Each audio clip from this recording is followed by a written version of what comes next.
Hello and welcome to Who Books That with Harrison Greenbaum. I'm your host, Harrison Greenbaum. Thank you so much for tuning in. This show is, as always, presented by the International Brotherhood of Magicians. They've been doing incredible things all throughout quarantine. And they're just an awesome organization. So if you are not a member yet, or you'd like to renew your membership, just go to magician.org/join-the-IBM/join to sign up for the IBM. And also, if you are a young magician, very soon, next week, Lance Burton is having his teen seminar. This is the first time it's being done virtually. All you have to do is go to magician.org, that's IBM's website, /convention/Lance-Burton-teen seminar, with a dash between the teen and the seminar if you're listening to this in podcast form.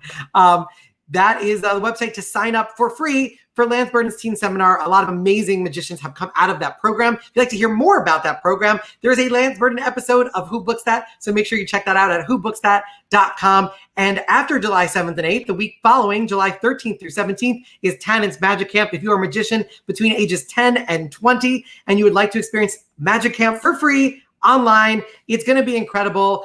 There is a whole host of incredible magicians who are participating in that, including our guest who is in the video on tannensmagiccamp.com. So make sure you check that out and sign up. It's free. If you're a kid and you love magic, this is a great opportunity to learn. And as always, this show is every Wednesday at 7 p.m. If you're on the East Coast, 4 p.m. If you're on the West Coast, it's also available as a podcast through Apple Music. Just go to iTunes or you go to whobooksthat.com, click on the link. For some reason, this show is in the top 50 in Germany.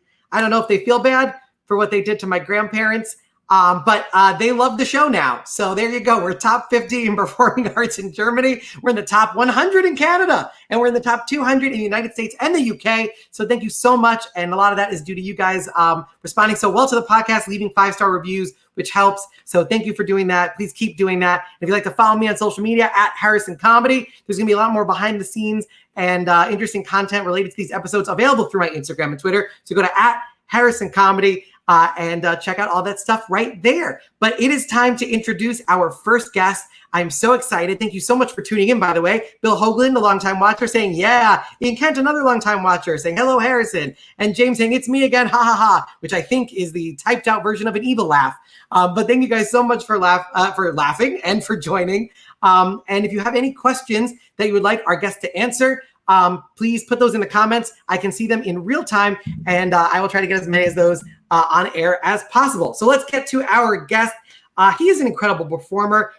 He is somebody who has an incredibly wide appeal. If you're a sports fan, you might know him as a Philadelphia Eagle or as a football player. If you're a mom who watches Ellen, you might know him as a regular on the Ellen Show. If you're a kid or you're a big fan of primetime shows in the summer, you might remember him as a finalist on America's Got Talent, as well as somebody who appeared on America's Got Talent, The Champions. And if you're a magician, you definitely know John, because John has been performing since he was a kid. He's an incredible magician, an incredible athlete, an incredible motivational speaker, and just an incredible all-around person. I am very excited to have him on the show, so make some noise. Get excited from your apartment or home. It's JON DORENBOS, everybody. How you doing? Yeah. Rock on, man. Thanks for having me. This is super, super cool. Thank you. Oh, I'm glad. I didn't mean to interrupt your tropical vacation. I see all the trees behind you. Yeah. Excuse me. Sorry, excuse me. And you know what's funny is to flub that one in front of a magician. You guys are probably going to comment my technique was bad, but it doesn't matter. Hey, this is the deal. We're all stuck at home, right? So I do a ton of virtual presentations. And I finally realized that my wife and I were happiest between the palms. So I'm like, if I'm going to sit in front of the camera, you know where I'm going to be? Between the palms, baby. So we kind of made this little virtual little area. And now I just feel good about myself. You know what I mean? I like it. It's very tropical. I have just one sad plant in the corner. It's managed to stay alive for 23 episodes, and the streak might be over soon. They look a little wilty. So I like the idea of stickers. I think you don't have to water stickers. No, those are real. Oh, my bad. Yeah, those are actually full blown. They're mini palms. So we have a medium golden doodle. They just take the king palm and the baby palm, they breed them, and they pop those bad boys out. So yeah, like the Hawaiian did a great job. Bonsai tree. And they really appreciate it when you just kind of just pet them. I'm so excited to have you on the show. Vinny Giordano from Las Vegas already saying yay. He's in the house. I know you know Vinny. One of the things that people always joke about magicians, and one of the reasons I think I'm probably a magician, is that I was terrible at sports. Yeah, you are somehow both an incredible athlete and an incredible magician. So why do you think it is that magicians are generally not the most athletic? And how did you break that rule? This is wow. So I've actually never been asked that question. That's actually a really good question. You know what? I think our childhood, it kind of molds us on who we are. And so I was an athletic kid who kind of discovered magic in tragedy, and I was about 12, 13 years old. And so believe it or not, it created two outlets. And so what happened is if I put the football pads on during the day, I can hit you. And I'll never forget my buddy, my freshman year in high school, said, "Hey, John, you should play football." And I'm like, "No way, dude. Football's for dorks. I like magic." And he was like, hey, and then he says, "No way, man, but you can hit that guy and not get in trouble." And I just remember going, well, that sounds pretty cool. And so during the day, I would go hit people and not get in trouble. And it was like a natural outlet of aggression, right? It was a way for me to deal with some emotion that I've been going through as a kid. And then I got into magic because in a time where I had to grow up really fast, I found that in the moment in magic, I didn't think about anything else in the outside world. If I was sitting down shuffling cards, the whole outside world disappeared. And it was the one time I was just a kid. So I had this balance at an age where I was becoming a man on get aggression out, not get in trouble, and find yourself through cards and reflect on yourself at night. And they just complemented each other. Yeah, I mean, let's talk about that because you have well, there's two things we could talk about. One is I don't know. Do you know about Passover and the Dayenu song?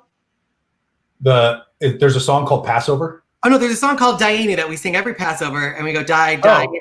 The reason it's applicable is it's Hebrew for "it would have been enough," and it's basically a song where if God had just done this, that would have been enough. It's very Dewey because they're like, no, it's fine. We know you did all this stuff, but we don't want to be greedy.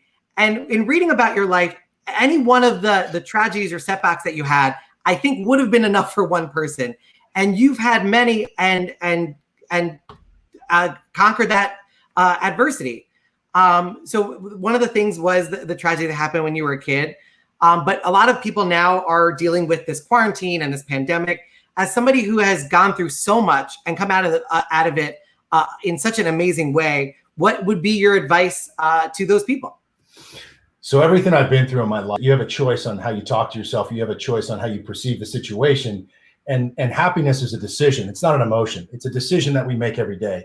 And so for me, when something really bad happens, I tell myself this: one, I ain't alone, right? So I'm not the only person that's ever experienced this. And two, I can make a decision to either live in vision or I can live in circumstance. And within that, the decision that we make in that moment is the decision of, is this happening to me or is this happening for me?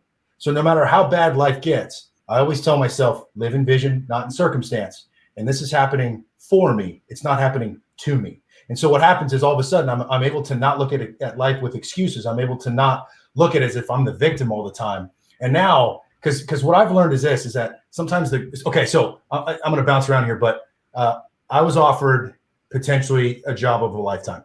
And it was literally my dream job. I would have retired from the NFL in that exact moment I got it. And long story short, I didn't get it. And I went back to playing football. And so what happens is when I go back to playing football, I end up getting diagnosed with a condition that had I not been playing would have never been found, and I'd probably be dead by now, right? And so a friend of mine came up and said, "Hey, I know that one of your favorite songs is Unanswered Prayers by Garth Brooks."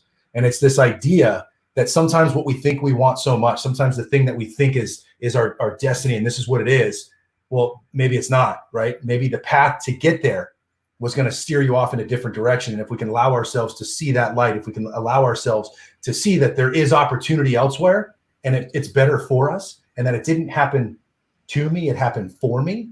Now we can see the bright side. And for me, I was going to be on the road 6 of these 8 weeks of the quarantine. And it was probably going to be the best 6 weeks of my life, right? Professionally.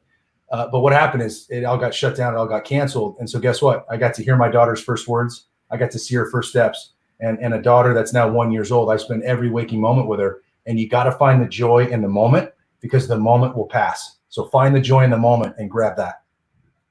Yeah, and I think we can go through because you had such an incredible journey. We can start going through it. You're 12, your father murders your mother, so you basically lose both parents. And then there's a really touching moment where you talk about magic saving your life in that time. And you say real magic is being made to care, being taken to a place where everything else in your life fades away and you're invested in this story unfolding before you. Think about it. I was a scared, worried 13-year-old, now is given something to be joyous about. So can you take us a little bit through that moment where obviously something dark that most people, I don't think, have ever faced a moment that dark. And you're using magic in this case to find a way out. Yeah. So when I was 12 years old, I came home. Now I lived in a cookie cutter family. My mom volunteered at the library. My dad was my best friend. And now think about this. My dad was my best friend. So that's my family there when I was 7. We went to Hawaii. Now my dad, I wanted to be just like him, right? We played catch every day and he was teaching me how to change the oil. And at 12 years old, I was now old enough to kind of hang out with him and he was showing me the ropes. My mom volunteered at a school, and I'm not going to say I had a learning disability, but reading comprehension for me is extremely difficult. And so back in the day when you would have to read magic books, when I was a kid, I would actually sit there and read magic books. One, I'm left-handed, so every book you have to swap right and left. It's so hard, right? But my mom created a reading program in the elementary school that made reading a little bit more visual, and it was a different way of learning. And what happened is the cool people liked my mom, and so the cool people liked me. And my mom kind of showed me that you can be different and you can struggle, but you can still have a purpose and you can still contribute. You just got to find your niche. And so when this whole thing happened, you know, the man that was supposed to show me love, the man that was supposed to show me trust and groom me as a man on how to treat people, betrayed my family with the utmost act in murdering my mom. And I went home. He turned himself in. He was sentenced to 13 years for second-degree murder. And then my sister and I stayed in a temporary foster home for about 8 months. And then my aunt ended up adopting my sister and I. And it was in that transition that Michael Groves, right? I'm 12 years old. So that's my aunt there in the middle. That's my mom's sister. That's me at about 12, 13. And then my sister over there. And that's when my aunt first brought us in. And in that period there, I saw a magician named Michael Groves. And it was the first time I ever saw a trick. It was the coolest thing in the world. And now here's what's crazy is sometimes we don't realize. For just 1 second, only because most magicians don't have a video of the moment they first saw magic for the first time. But I do have a little video clip of you watching Michael Groves performing. So I'm going to just cue that up so people can see it, because I think it's pretty special that you have that moment encapsulated forever.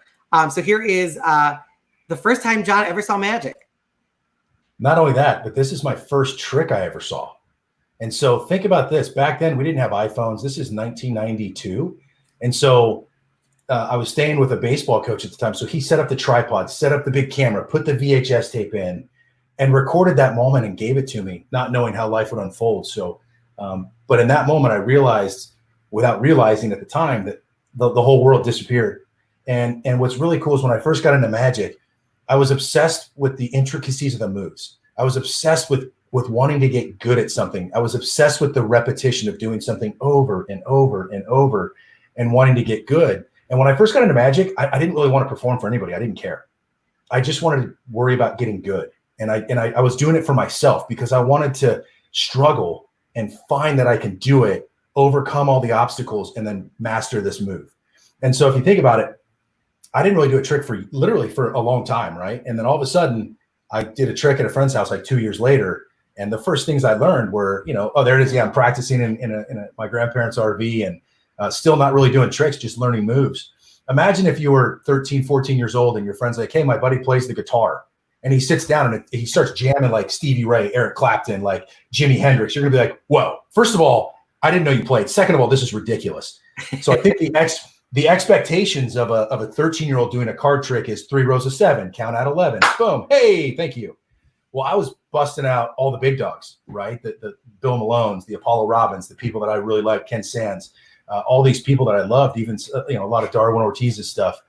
And I was just working on it. So my coming out party was kind of like, okay, hold on. First of all, we didn't know you do card tricks. Second of all, this is a little bit more than just 3 rows of 7. Like this is like, like this is like, honestly, it's awkward, John. This is actually really awkward at how good you are at cards, which was cool. Yeah, I mean, one of the things that you mentioned it being a distraction, but one of my favorite magic books is Art of Astonishment, classic, if you guys don't have it. And one of the things that he does at the very beginning of the book is he talks about magic. He describes it as the actual act of astonishment is they experience the clear primal state of mind that they associate with a child's state of mind. And with the idea being that astonishment, you actually get to go back to your childhood. And do you think maybe that in a weird way, because your childhood innocence was taken from you, that going back to magic was a way to open the door to the innocence that you might have lost otherwise? Dude, first of all, I've never articulated it that well. I'm going to watch this recording and probably steal that from you because that was my Oprah moment. I'm very excited. Hey, dude, honestly, like you just spoke to my soul. Like that was beautiful. And that is the truth. Like it allowed me to go back to a place that I probably never had been. And I had to grow up really quick, and I had to become the man of the family. And, you sit through your dad's trial and you see your mom's autopsy photos, and you do this stuff that people think are like, whoa. And you're doing it at 12 years old and comprehending it and feeling this emotion and trying to discover yourself. Magic was the place to go back that I probably missed out on. And it's what kept me grounded. It's what kept me appreciative. It's what kept me soulful. It's what kept me believing. Like magic kept me believing that there's something better in this world for me. Yeah, and we have pictures of there's some fire going on there. Okay, first, hold on, stop. Yeah. First of all, I'm going to interrupt you because here's why.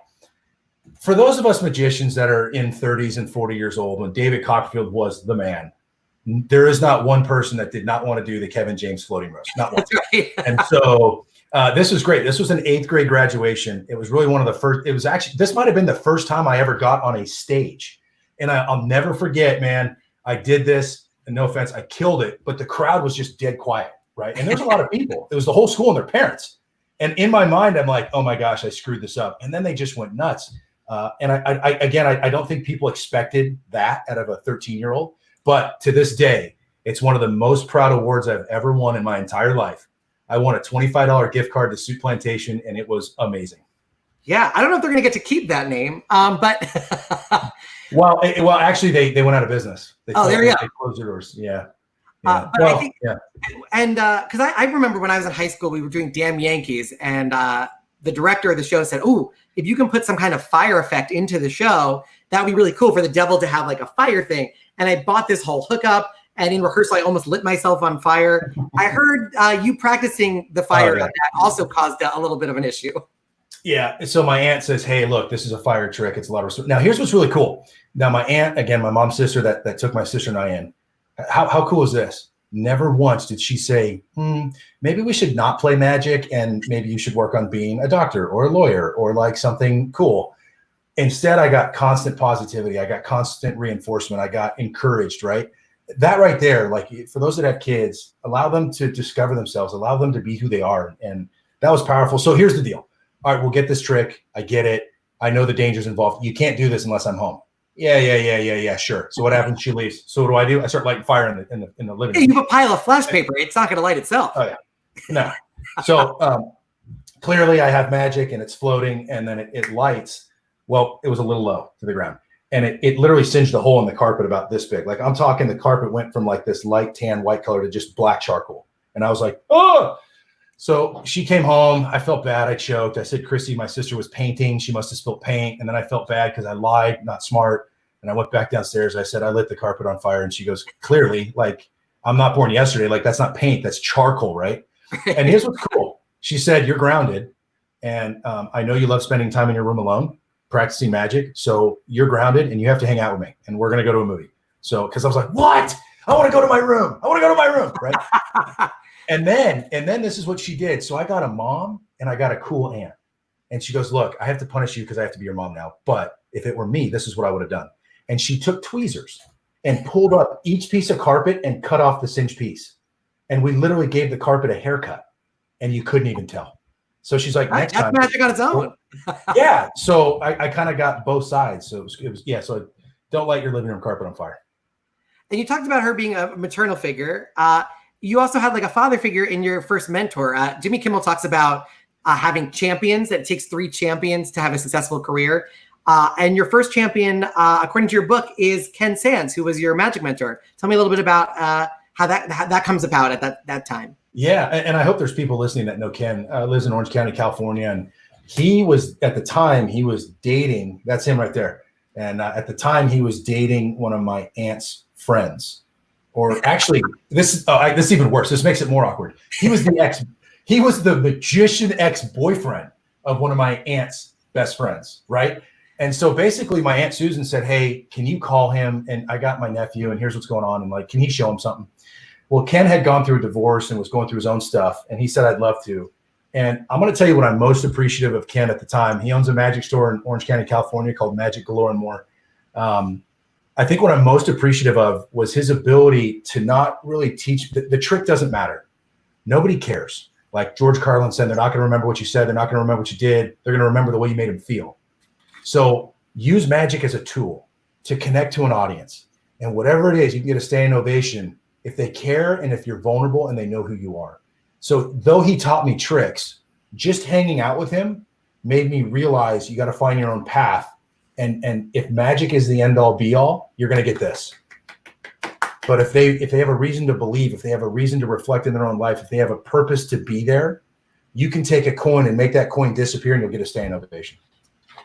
Yeah, I mean, I have a lecture called "You Are All Terrible," and one of my main points is if your character on stage is magician who does magic tricks, you don't have a character. They need to know who you are, and you have to rip open yourself. Something that actually has happened to you. Spoiler alert! But you're figuratively rip open yourself and show your heart. Yeah, absolutely. But I think the Ken Sands story is interesting, but I would like to hear another opinion. So I'm going to introduce everybody to Ken Sands. No! John, come on, man. Dude, let me tell you something. I just reached out to this guy today and just said, and it had nothing to do with you. And I said, Ken, it's been too long. And I just want to tell you I love you, man. And I'm so thankful for everything that you've influenced me as a human, as an individual. And I'm just so appreciative. And this world's a better place because of you. So you got to be kidding me, man. What's up, buddy? I can't believe that you and I talked today, and I didn't want to mention the show or anything like that. So I just played it cool. I'm not going to say anything, man. So, this is so man, cool. I love this, man. I got to tell you the story about John. When he graduated from high school, he wants to float a girl, a levitation. And I go, how are you going to do that, man? He goes, well, I want to float her, but I want to put her on the back of a truck, like a big flatbed truck. I go, you can't do that, John. It's not going to work, man. He goes, no, I got a way to do it. So he rigs up this like S-bar thing, and he's got the whole board and the cloth. It looks really like, just beautiful illusion. And he gets that girl, and she's floating, man. And he's got the gimmick covered, and he's there doing the thing. Oh man, this is killer. And so we hop on the truck, and remember, John, we drove the streets. Remember? No, it was for a parade. So it was for a parade. It was for this parade. And I think I was a freshman in high school, and it was for like the varsity homecoming parade. And we had this classic truck, and my uncle had it. And so now it hits the track on the outside of the football field, and now the truck's going like this, right? Like it's driving on like dirt, right? Yeah. So sure enough, I got a floating girl going like this. This girl is bouncing like this. It couldn't look more real. The truck made a bounce. She made a bounce. I couldn't handle it. I'm on the truck going, I can't watch this, man. I can't watch this because the whole thing's being exposed. But John does this. John goes like this. And he maintains his total professional magician composure. And which made it worse, by the way. Bouncing perfectly in synchronicity to the bus. Everybody knows it's connected to the truck. But he maintains that total magic. And I went, he's doing it, man. He's doing it. And it was so cool, man. You never skipped a beat. Which leads us to our next point. Which leads us to our next point that little did anybody know it was a comedy act, and it was very Burt Wonderstone. I was Burt Wonderstone before Burt Wonderstone. That's how a lot of comedy magic acts start, is as very serious magic acts that go terribly wrong. That's the story of my life right there. I'll never forget that moment because you maintained your magic, your magician composure, while this girl is bouncing all over the place. What's even worse is I got my buddy Joey Pentel, and let's just say if I was 6 foot, Joey was like 5 foot maybe. So now imagine this, right? So he's like my assistant, right? And like he's literally like this. He doesn't know what to do because he's like, is he gonna like crumble or what's going on? I forgot about that. Yeah, and now here I am like an idiot. It was so awesome. Oh my God! How about this one? Here's another good one. So I already know where you're going. I already know. He's working on his magic. And he's getting really good. And he goes, Ken, come on upstairs. I want to show you the new routine I'm working on. I go, okay, man. So he's been rehearsing in his bedroom. So I go in the bedroom. He goes, okay, here we go. So he puts on this music, and he's got a scarf hanging down his neck. Beautiful, beautiful scarf. And he starts doing a thing with candles. And I go, dude, and I mean, it's the most beautiful stuff. It's flawless. And it's beautiful. And you can't see any steals. It's gorgeous. And I'm starting to look at it and go, wait a second, this looks familiar, man. Oh my gosh. He's doing. Why does John have a Southern accent? He's doing Lance Burton's act perfectly. I mean, as good as Lance ever. It was ridiculous. It was perfect. And I'm going, oh my gosh, this is mind blowing. He puts how old were you, John? Like 13, 14. Yeah. I couldn't believe it. It was flawless. Well, I said, and John, so we got. I go, John, we got to have a talk. And he goes, what do you mean we got to have a talk? I go, okay, there's this thing that you're not supposed to do in magic. You're not supposed to take some guy's act like verbatim. He had recorded it on VHS, remember? Yeah, it was bad. And you watched it over and over and over, and he got it. I mean, as perfect as you can. I said, you can't do this, man. You can't. And I remember a moment going, but like people can take music and I can sing somebody else's songs. Yeah. And Ken goes, yeah, but it doesn't really work like that in magic. I mean, some people do it. Now, look, I'll never forget. He goes, I mean, some people do it. And like, okay, just John, take my advice. You don't want to be that guy. Just you don't want to be that guy. I didn't know quite how to say it to him because he worked so hard on it. And I said, John, it's cool, man, if you keep it like in the room or whatever, but that's his act. It's his act. And then naturally what I did is instead of using a white scarf, I used a red one, and then it was my act. Right. Well, I was going to say, actually, you switched out the costume. So instead of being a Southern gentleman, you were a member of a boy band. Yeah, that's even worse. And what's even worse, what you can't tell from that photo is that my hair is shaved to the skin on the sides, and there's a ponytail in the back. It was so bad. It was so bad. I was at that show. Wait, that was the floating rose. So I was in 8th grade, and I said it was there. And I just remember, and we just said this, it was dead silent, and I thought I messed it up. And I just don't think people were expecting an 8th grader to go out and do the floating rose. If I want to do Kevin James' floating rose, I go, seriously, man? I mean, that's like seriously advanced. This guy just took it to the limit, whatever trick he ever wanted to do. It was incredible, man. So I go, Ken, I'm doing this thing, and look, I need to fill some time, and I'm kind of figuring this whole thing out. Hey, you do that trick where you swallow needles and then you like thread them. Like, how do you do it? And he's like, I don't know if you should do that. And so now this is even better because now, Ken, at the time you're what, in your 30s, I guess? What was 25 years ago? So now this is a 30-year-old grown man, right? That thinks it's a great idea to teach a 16-year-old how to swallow needles over the phone, right? So he teaches me this act over the phone. I'm like, oh yeah, okay, cool. So I did it for a long time, and then I remember for a lot of years. And I never did it as good as you. And then I did this whatever walk around magic, right? And then I remember I swallowed 10 and 8 came up, 6 came up, and I was like, oh, and you just sell it like, oh, those 2 are stuck together. There they are. There's 10, right? Nobody knows. You toss it, move on. But then afterwards, I was like, what's that? How about that giant sub trunk your granddad built, man? Remember that thing? So my grandpa, it could hold like 5 people in the sub trunk. Hey, so my grandpa, 5 people to do it in simultaneous.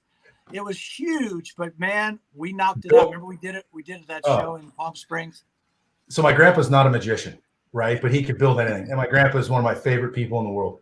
And so he built this sub trunk, and I think Ken gave him the plans, and he's like, yeah, let's just see what you do. And like, it looked amazing. Like it was unbelievable. Amazing. So we did that a few times, and oh gosh, I go back and look at those videos. What a disaster I was. But hey, no, man, it was. I went at it full speed. It was so cool because hanging out with John as a kid, he's taken it to a level that's insane. And I remember we got to rehearse this. We got to rehearse the sub trunk. Remember for the show, and the thing's huge, But man, we got it down, and and remember we had to do the bolts and all that. Remember, it wasn't like a self-working thing. I'm trying to screw the thing and all that. But man, it worked, and I'll never forget those days, man. They were amazing. Well, one of the things John mentions in his book that I thought was very poignant was that John mentioned that you came to him at a point in time in his life when he really needed you, but that the relationship went both ways. That you helped. Can you talk a little bit about that? Yeah, I mean, I took it. You were going through a divorce. No. I was struggling with a divorce and was really, really having a tough time. And John came into my life, and we connected and got to be a part of each other's lives that really allowed me to. I even think I shared it with you, John. Remember, I told you what was going on, and John listened to me as this kid. Man, he listened, and we got connected and bonded, and he helped me to get through that time that was really, really hard for me. Yeah, I wasn't expecting that. Had no idea that was going to happen. You know? And hence the title of my book is called Life is Magic, and that right there is what that title means. That to me is what the world's about right there. We both transformed, not realizing that was going to happen. You know, I remember not to switch gears, but within that relationship that we had, I remember I went into your store, and I'll never forget. You looked at me. This is all I'm going to do. I'm going to give you your answer, and then I want to see if you can tell me what I told you. Okay. And for everybody listening, this is not rehearsed. Okay, so here you go. I come in, and this is Ken Sands. Wow, you figured it out. That's the secret. Oh yeah. Hold on. Yes. Oh my gosh. Wait. Now I forget. I remember. Because didn't you made a mistake or something, right? Or the trick didn't. Oh, you described something to me, something that happened to you, and I said, "You now are a magician. You know the secret." So basically, what happened is I messed up, but I didn't let the audience know. No, he just kept going, and he created a magical moment from a point that was not supposed to happen. Yeah, and I said, congratulations, John. You're now part of you're now a magician. You've come. Okay. Now you're in. Harrison, we're gonna mock the situation that happened to me. Okay. Sure.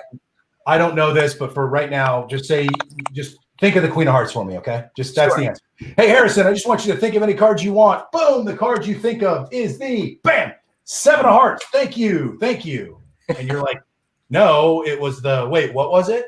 It was the Queen of Hearts, and you ruined my bar mitzvah. What? Yeah. And so I'll never forget. Now, keep in mind, I'm like 14, 15 or something like that. I go, oh. And I go, wait a minute. And now everybody thinks I messed up. So now it's let's feel bad for the kid gag. And I'll never forget. This is in my show to this day. This is my out. If you ever see me perform and I do this, it's because I messed up and I'm getting out of it. I go, well, clearly, obviously I can't find it because, wait, I got one card stuck in my butt. There it is right there. It's your queen. Hey, right? And everybody thought that was the trick. And so I realized if they don't know where the trick is going, just keep steering them. And if you miss a paddle or if something happens, right, it's like water, just flow them in a direction. And I realized this at that moment, I remember telling Ken, I want to learn every out. I want to learn palms, this, that. I want to be able to get in and out of every situation so that it's not necessarily learning a trick, A, B, C, and plot. It's how can I learn a ton of moves to just improv with the crowd and just see where it takes me, but I can get in and out of situations. I'll never forget that. I said, now you know the secret now. That it's not about the trick. It's about the relationship. That's it. That's a beautiful thing. And I love that you guys still have a relationship to this day. And if you want to support Ken's shop, and I encourage you to do so highly.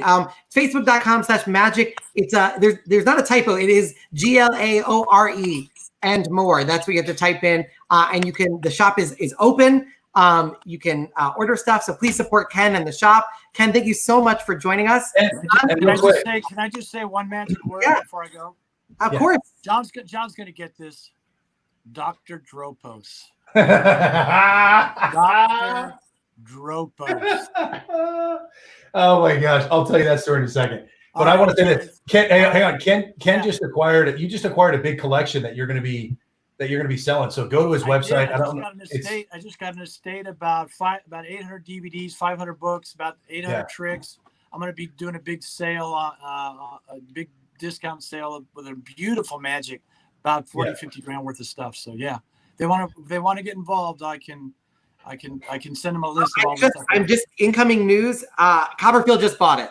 I'm so it's too late. If you know,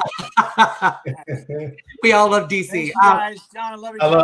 I love you, Ken. All right. Ken, thank you so much, man. Yeah. Okay. Bye. Take care. Bye. I love it. So Dr. Dropo was a balloon animal guy, and He does a fish. It was a book. With a medical degree? Oh, who knows? Yeah, right. Yeah. But he made this fish that was just like so easy and basic. And he'd go, "Wah, wah, wah, wah, wah," right? And his name was Dr. Dropo. So like anytime I would do a gig or Ken and I would do like a walk around or corporate gig, we'd be like, hey, should we really do this or should we Dr. Dropo this thing? That's awesome. And now let's change tracks for a second, because you graduate high school, you go to college, you're playing football, you get drafted to the NFL. I know nothing about sports, so I had to look up. I now know what a snapper does. Yeah, baby. Yeah. For those other magicians watching, what does he do? Okay, so I didn't send you this, so I'm going to cut to this. Can you guys see that right there? Here we go. All right.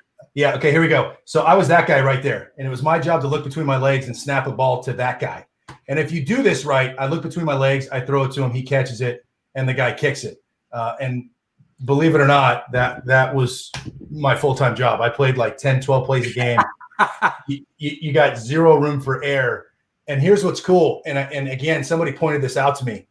The job I love to do in sports involve repetition and just doing the same thing over and over and over in search of the perfect rep, which that's what long snapping is. You're kind of like a sniper. Doesn't matter the weather. There's no excuses. Get it to him. He's got to kick it.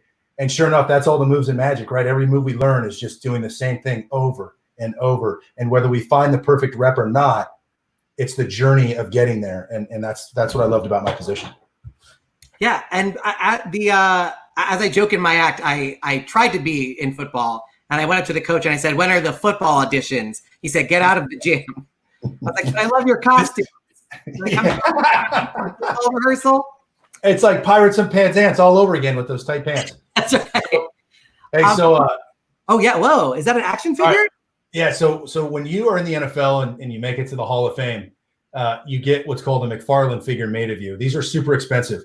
Now, before everybody goes crazy, and I was super excited to get this, a fan. This is not me. A fan actually took Kevin Mawai, who this figurine, sanded it down and then hand painted it to be me, and said, "Hey, John, I just made you your own McFarlane figure." But this is actually Kevin Mawai. But when people come over, they go, "Dude, you got a McFarlane figure?" And I'm like, yes, I do. So, yeah, just when you thought I was, just when I thought I was cool, You could also take my my pin and just say they're Jon Dorenbos pins. I think they would work pretty well. Yeah, that'll work. That would work. There it is. Pretty good. Oh my gosh, those are amazing. Yeah, I give when people come to my show, they get a little head. That's what they get. I love getting a little. Just if I could get a little head after a show, I'd love that. Yeah, I'm happy to hook you up. You can get a little head from me whenever you want. That'd be great. One of the things that's extraordinary about your story is that you're playing for the NFL. For those who don't know how AGT works, the first 2 rounds film way before the show starts airing back in March. So football hasn't happened yet. You go out to California, you get the golden buzzer on the 2nd round, and you realize the live rounds are during the season. You come back having not told the Eagles that you auditioned for America's Got Talent, probably not expecting to go past those rounds. And then this is from your book, and I think this is a beautiful thing. It just shows how strong your relationships were with everybody at the Eagles. But you say, I'm bouncing up the steps to the Eagles training facility at the start of camp. I see 4 figures in the lobby. They were too small and too well dressed to be players. As I got closer, it was what I feared. There was Jeffrey Lurie, the owner, team president Don Smolinski, CFO Frank Caminiani, and general manager Howie Roseman, all waiting for me. They weren't pissed, though, about my AGT appearances. Get this, they were there to congratulate me. Why didn't you tell us? Jeffrey wanted to know. And you basically, just to paraphrase, you're like, I'm ready to not do this. And they are like, no, you have to do this. We're totally behind you 100%. So what is that moment like where you realize the Eagles have your back entirely on this? Well, it was the most beautiful dig that I've ever had in my athletic career. A long snapper, I play 10 plays a game, right? So it's not the most academically challenging. And my practice, my time that I actually practice in practice is pretty minimal. So Jeff Lurie looks at me and he says, well, let's face it, John.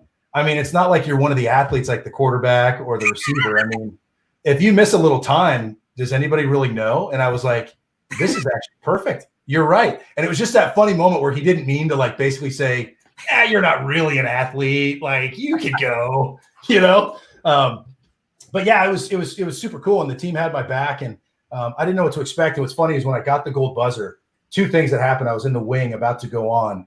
And I don't know if it airs in the order that you perform, right? They kind of cut that up. Well, the real performer that was before me was this gentleman from, I think, Japan. And I'm telling you, there were birds everywhere. This guy started flying, like wings came out. He started flying, disappeared midair, turned into a bird. And I look at my wife and go, hey, I got a pad of paper and a marker. Like, I don't really know if I picked the right trick here. Like, this is going to be a disaster. And she's like, no, you're good. You're good. So I ended up doing cardiograph, which I love. I got the gold buzzer.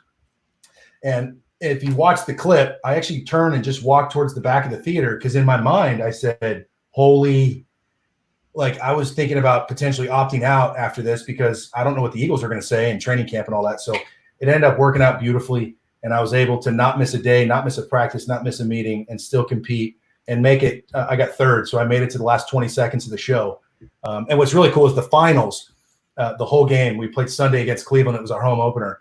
And I'll never forget, I'm like, don't get hurt, don't get hurt, don't get hurt, don't get hurt, right? Because I literally, when the game was over, I didn't even have time to go shake their hands. I sprinted, had a police escort to the airport. A friend of mine, thank you, was very gracious enough to fly me on his plane because I had to get to LA. And so they flew me private, or he did. And I landed and performed on the finals of America's Got Talent. It was probably the most exciting time of my life. And then you took a red eye and flew right back, right? Yeah. So, well, before the finals, so a couple days during the week, it was 8 o'clock, go to training camp in Philly. I would go 8 to 5. At 5 o'clock, rush over. I'd board an American Airlines flight that left at like 6:15. I would land, and then I'd have like an hour and a half, 2 hours max to like do a B-roll, do an interview, do a quick rehearsal. And then I would get back on the 10:30 red eye to land in Philly at 7:15 to go right to the facility. And so I was kind of sleeping on plane rides there for a little while. And it was really cool because when I was a kid and we moved and I just opened this box. I wish I had it to show you. I wrote down something in a pad of paper, and it says and I'm 12 years old going through therapy. And it says, my dream is to be the youngest magician ever. Dun, dun, dun. Well, you know what? I'm gonna get choked up here because years went by and my sister framed that and she gave it to me for Christmas one year. And it was as I get older, you start realizing, you know, sometimes we get caught up with giving these materialistic gifts, but sometimes one that just hits you right in the heart, right? That means more than anything. And so I saw this about a week ago, and here I was playing in the NFL, the largest stage. The only two jobs I ever wanted was to play pro sports and be a magician. And I was playing in the NFL on prime time to get on a plane to go do magic and tell my life story in the finals of America's Got Talent on the largest stage in the world. I was doing both simultaneously. And to do that was by far the coolest thing in the world. Yeah, and I think the support of the Eagles was a huge part of that. But I do want to get that from another perspective. He's the vice president of. Oh no! Give it up for Frank. What's up, buddy? Hello. Hey. Frank. How are you? Oh my God! He actually went. He flew to LA. I did. And we were on the same flight back after the finals. I lost. And now here's what's funny. So on America's Got Talent, you got to sign this contract, right? And the contract is basically, hey, if you win or if you get first or second, you have to do the 4-day show in October in Vegas. Like you have to. Otherwise, it was a huge fine. So I remember telling AGT, hey guys, okay, you guys, I know I haven't signed it. You guys see the people in the front row right there? Okay, that's the president and vice president, CFO.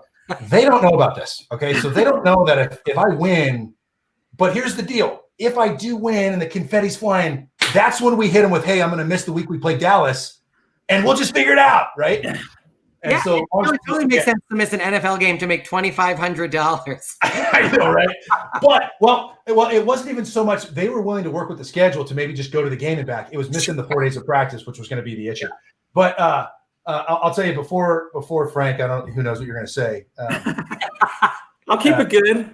People. Oh, by the way, let me just bring everybody to that moment because Frank kindly sent me a video. This is Frank and John on the night of the finals. This is, you can sense the excitement. So here is the video of the finals. Here we are at the Dolby, man. AGT finals, kicking them on my right here. What's amazing about Frank is Frank is in charge of the finances of the team and yet only owns one shirt. I don't know if you guys. That's it.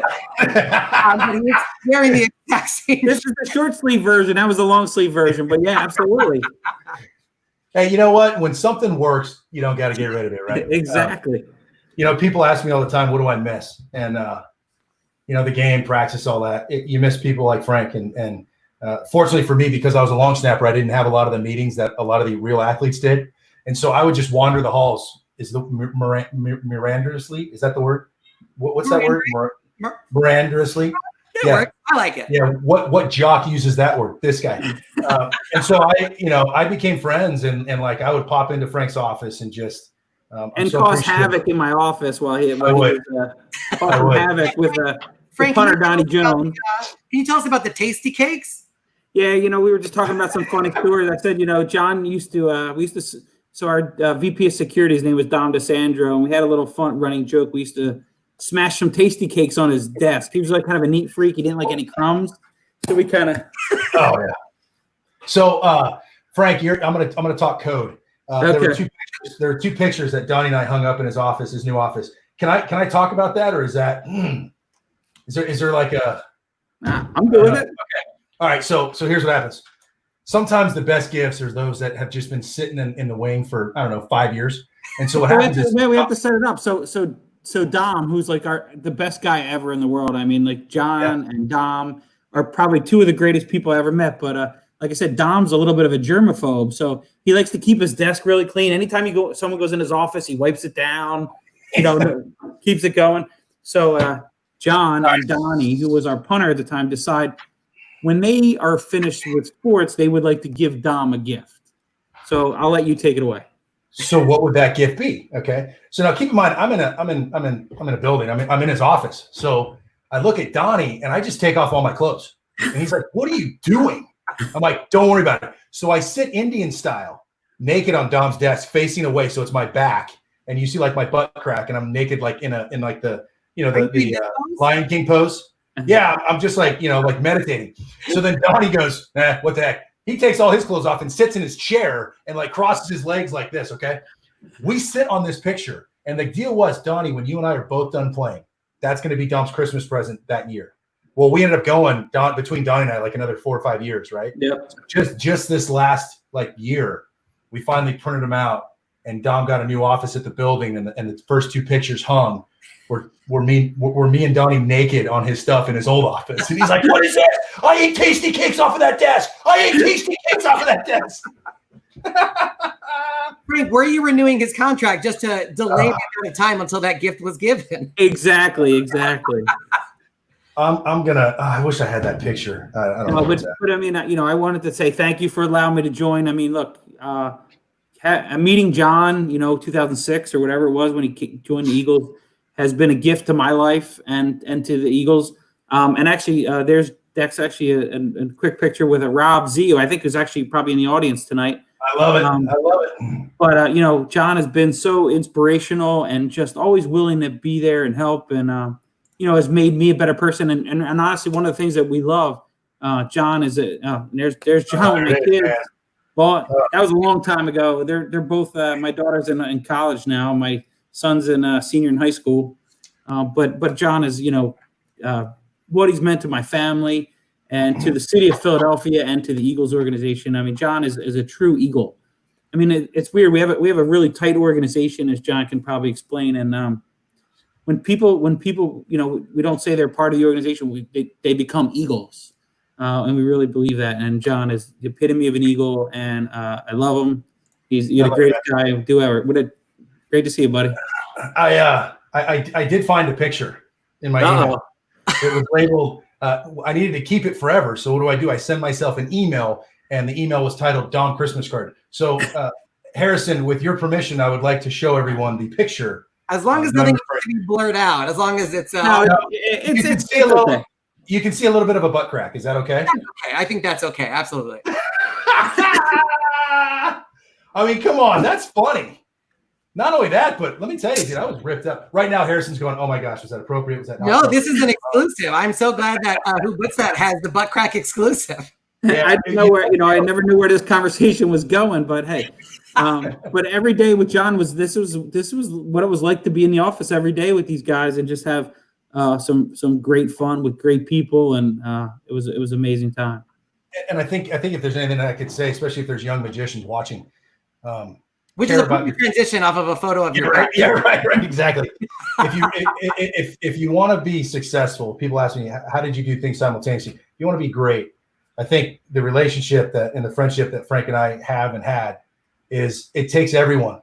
There's people up here, the quarterback, the receivers that make all the money. There's the long snapper. There's the executives, the marketing, the accounting, the finance. But the bottom line is everyone are people. Everyone wants to laugh. Everybody wants to feel included. Everybody wants their role to be important. And the reality is it is important. And so it's up to all of us to keep encouraging one another. And if you have stagehands or you work with union people, just realize that when you bring people together and you care about them and you give them confidence and you tell them, hey, thank you, you did a great job, that goes a long way. Because too many times we kind of nitpick and we complain. But the reality is you get a lot more done with honey than you do vinegar. My buddy Tim told me that. So working with Frank and doing that, I appreciate everything. And if you take that, treat your team with respect because, treat them the way you want to be treated. Yeah, that's right. Yeah, and before we let Frank go, I would love an explanation of what is that suit? Oh, it's so bad. This is go. Okay, here's Wing ball. Okay, this is really hard to explain. I didn't know what this was. Okay, so I get to Philly, and everybody's like, yo, you got to go to Wing Bowl. I'm like, what the heck is Wing Bowl? So at the time, the Buffalo Bills went to 4 straight Super Bowls, and the Buffalo Wing, the wild wing, right? The chicken wing. And so there's a radio station, WIP in Philadelphia, that created the Wing Bowl. They're going to steal the thunder from Buffalo, and we're going to have the Super Bowl of wing eating. And so it started off small, but it grew to where and Frank, correct me if I'm wrong. Yeah, sold out.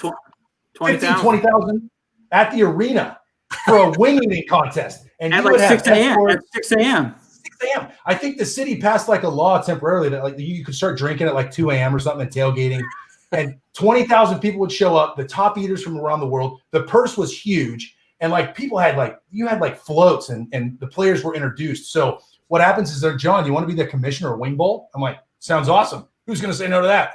And so I didn't know this, but previous commissioners just showed up in their jeans and t-shirt and they waved. Well, every year I went, I got this outrageous, one color suit. I had an all white suit and I carried this big stick that had, there's the stick. It says commish. So I would have an all one color suit with a matching big stick that said commish. And I would just walk around and you don't do anything, just you're a figurehead, but it was hysterical, man. Everybody at home, Google Philadelphia Wing Bowl. And you're going to be like, there's no way to describe this to people. Yeah, then they're like, why the hell did John go to that? But it was awesome. Right. So here's something. We had a coach named Chip Kelly. And at the time, I don't think any head coach had ever been to Wing Bowl, right? And so Chip goes to Wing Bowl. And now I haven't met him, right? And so I will admit that I was of age. I was of legal age. And it might have been 7:30 in the morning. I might have had a few Coronas, okay? I'm walking around like an idiot in an all-white suit. You're not the virus, I assume. Yeah, no, yeah. Yeah, I had a Michelob Ultra skinny. So I'm in this all white or yellow suit with a staff, and I had a few. And the security guy Dom that we were just talking about, he goes, "Excuse me, Mr. Kelly," and he's like, "Yeah, that's your long snapper. That's a JON DORENBOS right there." I'm like, "Yeah," And so Chip walked up to me and goes, "Hey kid, I think you and I are going to get along." I'm like, "Let's go, coach." Oh, that was funny, man. That is funny. Frank, thank you so much for joining us. And thank you, Harrison. John, really love you. Good to see you, buddy. Keep it there. Thanks, Frank. Love you, man. All right, buddy. Thank you so much. Thank you. Frank is amazing. And we're talking about you mentioned talking about your team. You sort of have a magic team. Who are the people that you talk to that you work with on coming up with new effects and things to put in your show? Well, I saw him type in there. So obviously Vinny and Tom Rubino's been great. Mike Miller. I mean, there's a lot of guys. There's some people from Philly, and now I'm going to feel bad because if you got one in the queue and I don't mention his name, I'm going to feel so bad. Oh no, you mentioned who is the person you mentioned? I mentioned Mike and Vinny and Tom. There's Mike. There he is. There he is. Oh, he's got the Pro Bowl jersey, baby. Yeah. I figured if you can be a hack and bring out cards out of your mouth, I'll be a hack fan. And by the way, if you don't know Mike Miller is one of my favorite people on the planet. He does what he does for Magic does not often get as recognized as it should be, but Mike is just one of the people behind the scenes that keep the Magic alive. And so I thank you personally, and I know John loves you as well. I appreciate you having me on. My pleasure. I'd love to. Mike, tell us how you met John. Wow.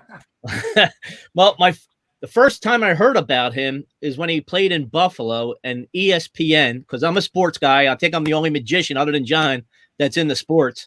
Hold on. Don't you have an Eagles tattoo? Yes. Yeah. He's not a sports guy. He's a diehard Eagles fan. Right? You have to show us the tattoo. Oh, there we go. All right. Yeah. But anyway, Now show us your butt. John already did it. You have to do it, Mike. it's on his wall behind the palm trees. Yeah. So he was played for Buffalo, and ESPN did a story on this long snapper from Buffalo doing magic, and I'm like, oh, that's cool.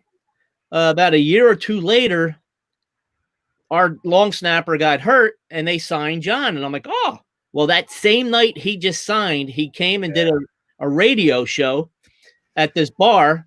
So I Manny picked Browns. Yeah, Hold on. Manny Browns. It's called Manny Browns. Manny Browns, yeah. I picked up Bob Little and took him. Yeah, there's the jersey, yeah. Yeah. I took Bob Little over with me just to get him out of the house. And John, I introduced myself to John, gave him a business card. And he's like, do you know so-and-so? And I'm like, yeah, I do this. And he thought I was bullshit. Excuse me. He thought I was lying. He thought I was lying. So the years went by, and he was doing a show. He was putting a show together for the David Akers Kicks for Kids. Yeah. So everyone that he mentioned that I knew, I figured I said, you want to contact these guys? We contact Stephen Rigazzi, Michael Finney, John Cash, Bob Sheets. I mean, everyone. We contact everyone. I don't have the picture here, but anyway. Oh, I have it up. No, I had the big poster with everyone's signature on it. So the first year we did that, and then the second year we had John Cassidy, Michael Grasso, and Denny. We had Denny too. Denny Haney. God bless his soul. Denny Haney came out and performed as well. Yeah. So from that moment on, I know what he likes. I know what kind of magic he looks for. So my job for him is to, since I see everything, find a trick that will be his. And I'll find something, call him up, show him it. Sometimes he just says, order it, like the chalkboard. Hold on. First of all, this is how the conversation goes. Yeah, hello. Hey, Mike, what's going on? And then he goes, hey, John, I got something. Awesome. Buy it. He's like, do you want to know what it is? I don't care. Do you think it's good? He goes, I love it. All right, buy it. Well, it's this much money. Buy it. I'll call you. I'll take 5 of them. I'll take 5. Yeah. Which is what we did. Chalkboard. I show it to him. I FaceTime him. And I said, this is just released here. So he goes, all right, give me the guy. I'll give him my credit card number. He buys it. I'm videotaping and I'm sending it to him. And then all of a sudden, I found out he ordered 4 more. 4 of the jumbo ones. Jumbo ones. It's man, when Mike, what I love about Mike is he's probably seen my show more than anybody. I think I seen the card out of the crack a lot too. Yeah, right. Card from butt. But it's great to have somebody in your team that just knows, right? Oh man, there we are, right there. That's Greg Fruin. Rick Merrill, and Rick Merrill. Yeah, it was really cool. I was a huge Greg Fruin fan, and obviously when he was on World's Greatest Magic as a magician growing up, his bird act, obviously we all saw it, loved it, and so Mike's like, hey, I'm friends with him, and I'm like, what? And Mike's a big Eagles fan, and so I've been able to meet so many people through Mike, and and again, to have somebody on your team that just knows, like, hey, John, I think you're going to get this, and I think you might want to, tweak it this way and this way, but I think, I think this is going to work. Oh man, that's 100%. And that's what happened with HET. I didn't know. I gave him the message in the bottle because I bought. And I didn't know he was going to do it on the show. And then after the second episode, I'm looking at it. I'm like, he goes, just watch. You'll see the next. And then he did it. I'm like, and he did a great job with it. I mean, it was perfect. Cool. Every time you give him an idea, or you come up with something, or you find something, he makes it his own. He makes it his own, which is very impressive. We try. We try. Yeah. Killer. I will tell you, in 2018, I was watching the Patriots play the Eagles in the Super Bowl. And I went to school in Boston. So of the two teams, I was like, oh, Boston. But I will tell you, as soon as I realized, because Mike's been a dear friend for so long, that I was like, you know what? I want the Eagles to win because it'll mean so much to Mike. I literally was rooting for the Eagles just because I knew how much it would mean to Mike Miller. Okay, let me tell you. Yeah, there it is. Let me tell you about. There it is. On America's Got Talent, the finals, I flew out to LA to be with them and to watch it. Well, Frank, who thanks to Rob, we got Frank to get on. Thank you again, Frank, for being on. And I met Don Smolinski there. So we're all after the show. We're all in the bar at the hotel. And he introduced me to Don Smolinski. And I said the stupidest thing to Don. Now, Don's the president of the Eagles, by the way. Yeah. And I turned around and said, very nice to meet you. I've been a season ticket holder since 1980. I said, but there's one thing I want to ask you. If I were to die and my wife calls you, she's probably going to ask to have a few of the players to be my pallbearer so they can let me down one last time. Oh, God. Hey, now meanwhile, I'm like, okay, thanks for meeting him. All right, Don, have a good one. Yeah, I felt, I don't know why I said it, but I felt bad. And now, hold on. Now, put yourself in Mike's shoes. You know that after he said it, he went like this. Nailed it. Yeah.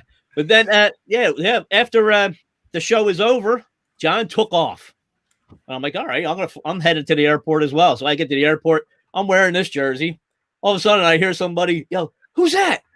And I hear him, Frank, and Elise, and all are in the bar eating. So I sat down with them before we flew back home. And then he had to go the next day or so. Now, the moral of the story is if you can do something that sets you apart, you'll never be forgotten. And so now every time Don sees Mike, he goes, that's the guy that wants us to let him down one more time. Come on over here, Mike. Doesn't have to anymore. No. I'm just kidding. Not at all. Yeah, so the team was super cool, and we got a Super Bowl ring in 18, and it was pretty cool, man.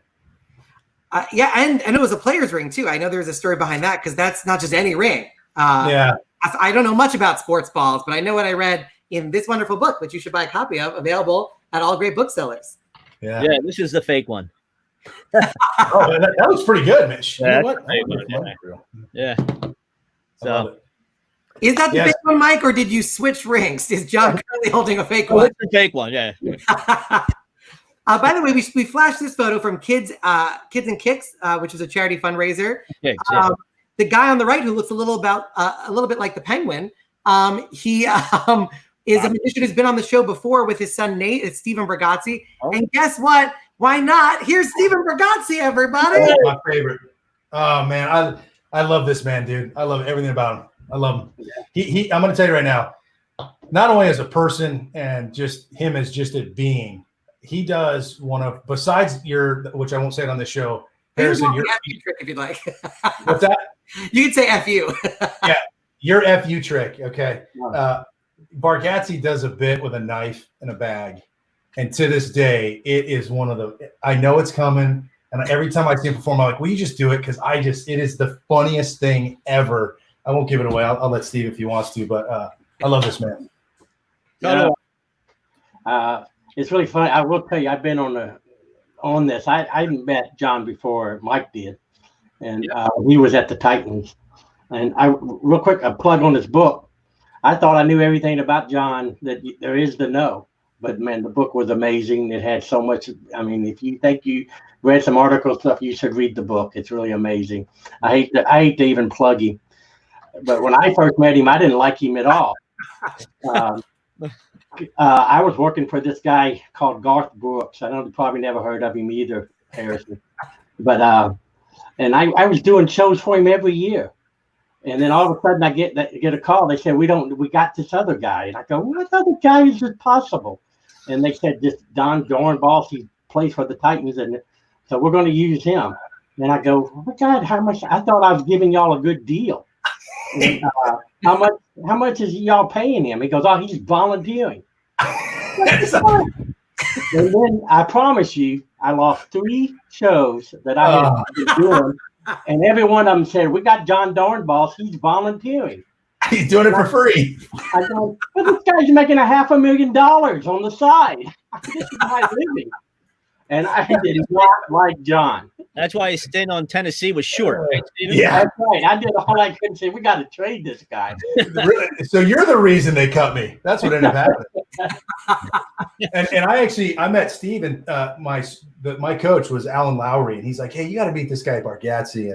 And then we met, and just I love the guy, and everybody that knows him knows why. He's unbelievable. So. IBM president. Yeah. Thanks for bringing that up. I am now This is officially being on presented by that the show. IBM, so hopefully the president supports it. Yeah. No, Harrison's great, but now everybody's going to go, you did the butt show where he showed the butt crack? You were on that show? I'm going to have to pay for that. Hey, this right here is when you know your career is just every one of us are just going like this rapidly. Right. And I'll tell you what, there's nobody else I'd rather be with than to go down with you three in a blaze of glory. Harris, you got a question for me? Yeah, well, you've known John since the Tennessee days. You followed him the whole time. What have you noticed in his evolving as a performer? You know what? I want to say, boy, he's gotten so much better. But you know what? He was that good when I first met him. He's always had that personality, and where he just gets everybody fired up. I mean, he can do ambitious card, and everybody's cheering, going like, "This is the greatest thing ever." And you want to go, he's using a double backer. It's not that good. And but he makes it look so good and exciting. You think was impossible. And so he was amazing the first time we met. He really was. The funny story about the first time I met John is he's going to do card in the shoe. Oh yeah.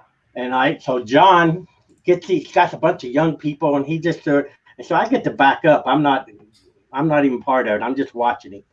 And he gets these young people. He shuffles the card and he throws the deck down, and he gets them in. He makes a huddle. So he's got them all leaned over. He's huddled over top of them with his arm around them. And I'm in the back. And all of us, so he's the guy. He's already palmed this card, and everybody's looking down. He bends his leg. I'm not lying. Can you still do it? He put his whole leg up in the air. It was back then. It went a little closer to his butt. He was a little more flexible. But he literally put his leg up on his butt and stuck the card in there. And I saw this.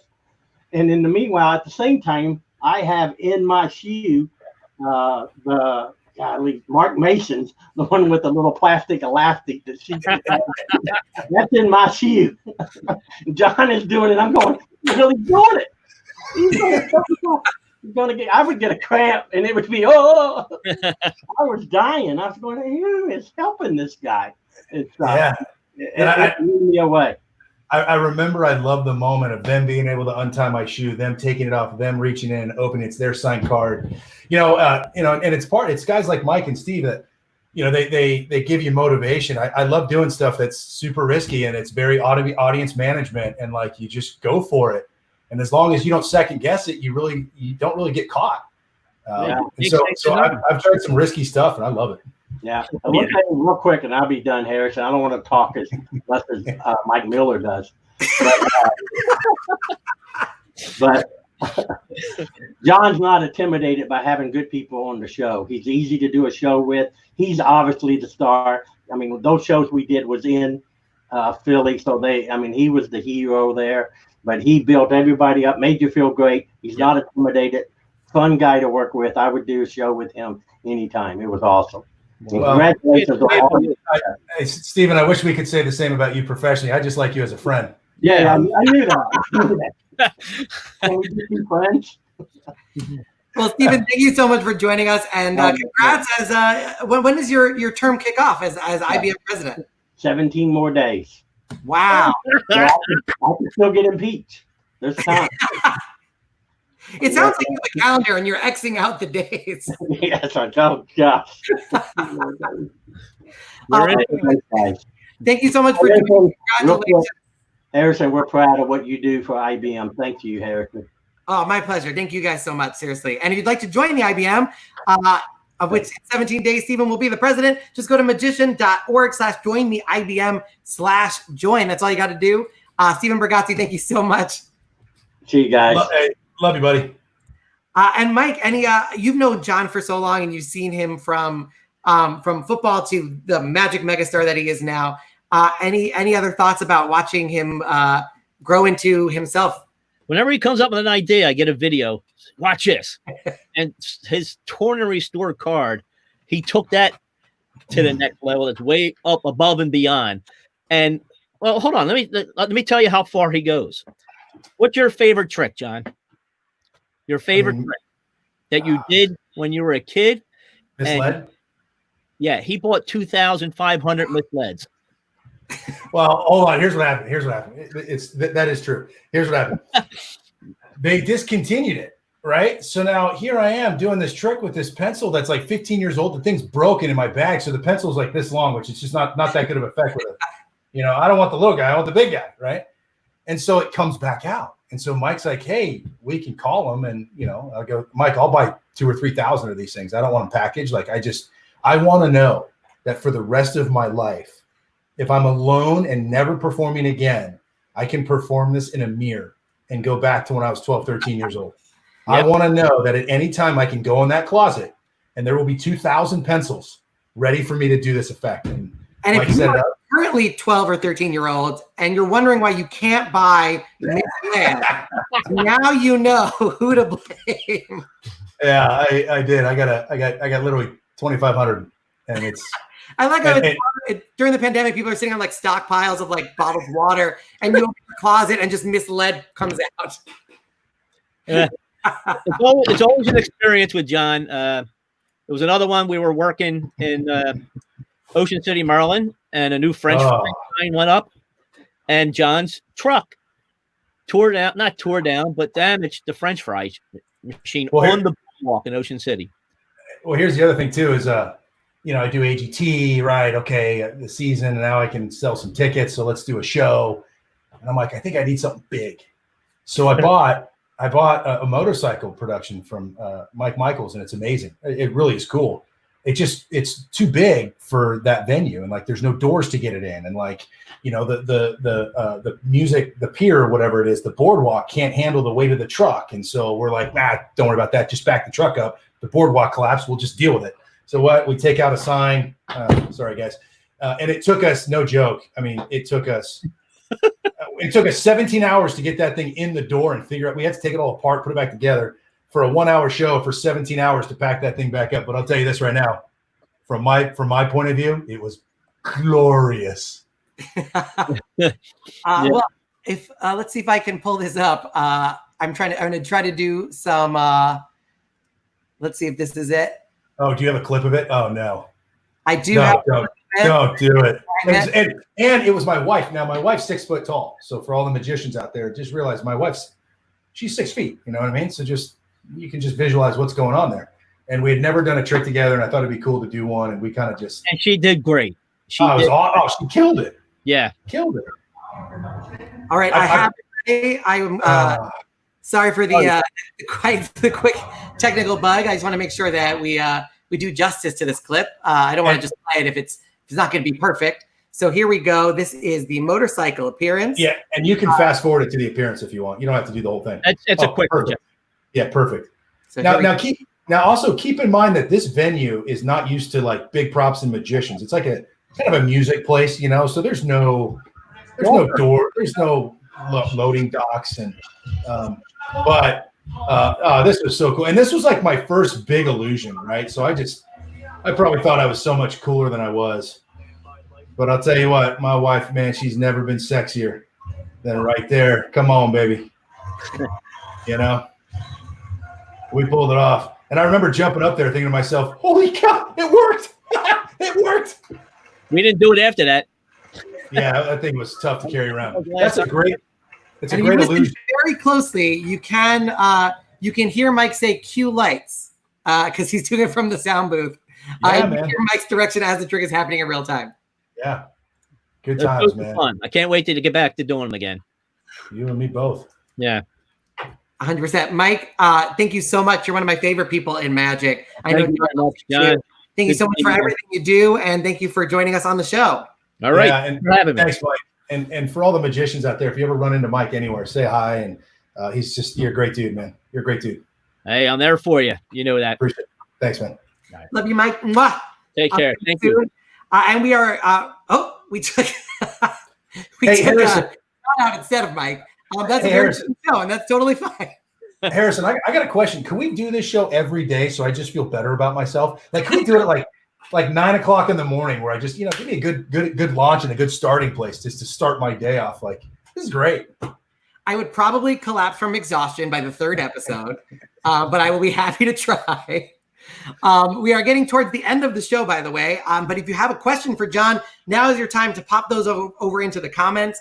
I'm going to ask him a question or two now while you do that. But make sure you pop them into the comments. Those are on my right side. But if you're watching on Facebook or on YouTube, any of the platforms you're watching, I can see your questions. I also know on Instagram we have people watching as far away as Paris, Perth, Australia. So people literally all from around the world.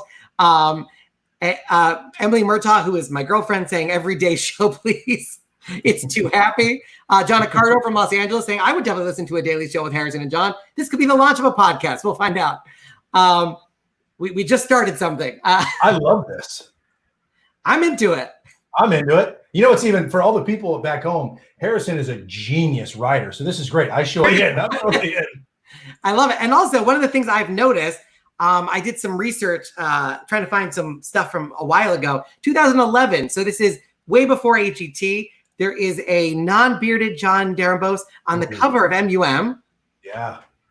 And it turns out, by the way, that you love making a mess with cards. That is there is the 2011 MUM cover and the 2019 Life is Magic cover, available where all books are sold.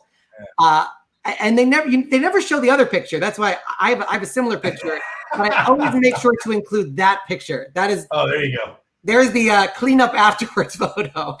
Yeah. But the reason I bring up this, a lot happened between 2011 and 2019. What does Jon Dorenbos in 2011 not know? And is there anything that you wish he did know? Or do you think he knew everything he needed to become 2019, 2020 Jon Dorenbos? No, and not knowing is how you become. And I think the beauty of growing up is realizing you don't know what you don't know. And be okay. So one thing that the sports world has taught me, one thing about being in the NFL has taught me is, the process, the discipline, dedication, pushing yourself through limits that you don't think you have, how to deal with pressure, not letting the situation be bigger than the moment. Enjoy every moment, right? Enjoy every person you get to meet. Tom Hanks did a speech. He won an award for being the greatest everything. I love Tom Hanks. And he basically said, shame on us if we don't steal something from everybody we work with. Shame on us if there's not somebody that's really good at what they do, right? Just steal that little bit of greatness and continue it on. Be on time, right? It's literally – that applies to hotels as well. That's why I have a giant drawer of pens. What's that? That advice applies to hotels as well. That's why I have where all my pens from. Yes. And the Bible too. Don't tell them. But realize that life is a learning curve, and life is about failing over and over and over again, but not getting discouraged. It's resiliency. It's the ability. This is okay. Here you go. From 2011 to 2019, here's what I learned.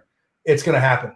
Life's going to take something. It's going to throw it in the fan. It's going to go everywhere. And it's how you do it. And now we can make a decision right here. We can use emotion and find bitterness and hate and resentment and excuses. Or how I define resiliency is we can take that emotion and we can harness it and we can find motivation in everything bad that happens. If you can take something bad and realize that, hey, this is happening to me, no matter how bad it is, I'm not alone. And you can say to yourself, you can close your eyes, you can tell yourself the narrative, and you can find one little positive thing in every bad situation and find motivation in distraction.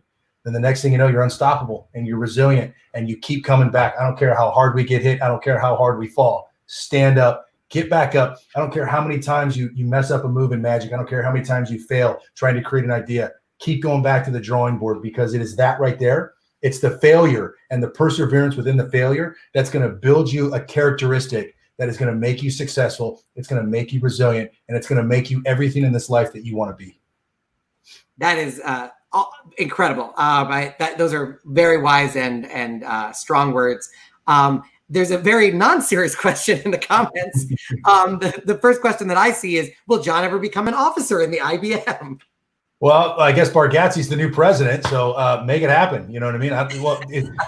Hey, Steve, come on, call me. I'll do whatever, man. I love it. That's fair. And also, I know you've been on Ellen a lot, but Ellen looks very different in this photo. So you can just explain why Ellen looks. Oh, man. So that was our photographer. She said, hey, will you guys leave the room? I want to do a little photo shoot with your baby, but I'm not going to show you. And so she surprised me with that. And that was when my daughter was about 2 weeks old. And it's a whole process to get her to do that. But yeah, what a cool picture. So I had my little girl. It was by far the best thing that's ever happened to me. For those of you that, just to kind of go a little serious here, for those of you that know my story and you heard it at the beginning, there are 3 words I never said out loud. And those words were, I forgive you. And so literally weeks before my daughter was born, I realized it was time for me to go see my dad. And I hadn't seen him in 27 years. He'd been out of prison for quite a while. And instead of having hate and resentment and anger, I went and sat with him for 5.5 hours. And I stood up and I said, I forgive you for being lost. And I forgive you for making a mistake. Because I wanted to practice what I thought I believed in, and that is find motivation in defeat. And I realized that forgiving him and looking at him in the eyes and reliving all the pain and the suffering, reliving the relationship we should have had, what we could have had, reliving not having a dad and the trust and all this stuff, I can now become everything I didn't have. I can either become what happened to me in the past and recreate it and be miserable and let that be an excuse, or I can fix it and become everything I didn't have and use my dad as a roadmap of what not to do to be the best husband and the best dad I can ever have.